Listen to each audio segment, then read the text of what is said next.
ስለ ጃጓር ምን ያህል ያውቃሉ? 1. አመጋገብ ፉድ ጃጓሮች ስጋ በል ካርኒቮርስ ሲሆኑ አመጋገባቸው በጣም ሰፊና ባገኘሁት አልመርጥም የሚል አይነት ነው።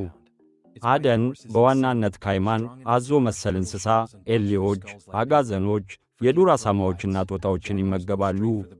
ልዩ ችሎታ ጃጓር በጣም ጠንካራ መንጋጋ አለው። አብዛኞቹ ድመቶች አንገት ላይ በመንከስ ሲገድሉ፣ ጃጓር ግን የጥያቄ ምልክት በሌለው ሁኔታ የተጎጂውን የራስ ቅል ሰብሮ የመግደል አቅም አለው።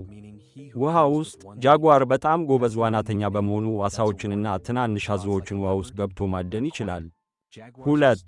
ባህሪ ካራክተር ጃጓር የጫካው ብቸኛ ተዋጊ ተብሎ ሊጠራ ይችላል። ብቸኝነት እንደ አንበሳ በጭፍራ አይኖሩም። አብዛኛውን ጊዜያቸውን ብቻቸውን ማደንና መኖር ይመርጣሉ። ግዛታቸውን መጠበቅ የራሳቸውን መሬት ቴሪቶሪ በጣም ይጠበቃሉ። ሽንታቸውን በመርጨትና ዛፎችን በመቧጨር የግዛታቸው ወሰን መሆኑን ለሌሎች ያሳውቃሉ። ድብቅነት በጣም አይነፋፋም፣ ስቴልቲ ናቸው።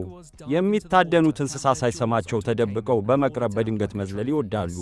ሌሊት ተንቀሳቃሽ በብዛት ማደን የሚመርጡት ማታ ማታ ወይም ጎህ ሲቀድ ነው። 3. የአኗኗር ዘይቤ ላይፍ ስታይል መኖሪያ በብዛት በማዕከላዊና በደቡብ አሜሪካ በሚገኙ ዝናባማ ደኖች ሬይንፎረስትስ እና ረግረጋማ ቦታዎች ይኖራሉ። ዛፍ ላይ መውጣት ከባድ አካል ቢኖራቸውም ዛፍ ላይ መውጣት ይወዳሉ። እዛ ላይ ሆነው ማረፍ ወይም ምርጫቸውን መጠበቅ የተለመደ ነው። የሕይወት ዘመን በዱር ውስጥ በአማካይ ከ12 እስከ 15 ዓመታት ይኖራሉ። በሰው እንክብካቤ መካነ አራዊት ውስጥ ግን እስከ 20 ዓመትና ከዚያ በላይ ሊቆዩ ይችላሉ። መራባት እናት ጃጓር በአንድ ጊዜ ከ2 እስከ 4 ግልገሎችን ትወልዳለች። ግልገሎቹ ለ1 ዓመት ከግማሽ ያህል ከእናታቸው ጋር ከቆዩ በኋላ የራሳቸውን ግዛት ፍለጋ ይሄዳሉ። የጃጓር ልዩ መለያ ብዙዎች ጃጉርንና ነብርን ሌፐርድ ያደባልቃሉ።